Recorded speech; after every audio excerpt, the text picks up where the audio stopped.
And it's really about the Can we please applaud Mana? Spicy meat. Yeah, boy.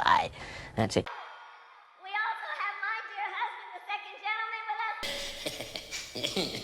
And we are joined by tribal leaders from across the country here Lucky for you, my word don't mean squat. Ever. for the National Conference of American Indians. You're gonna do. And I have to say, I strongly believe that the relationship between tribal nations and the United States is sacred, and that we must honor tribal sovereignty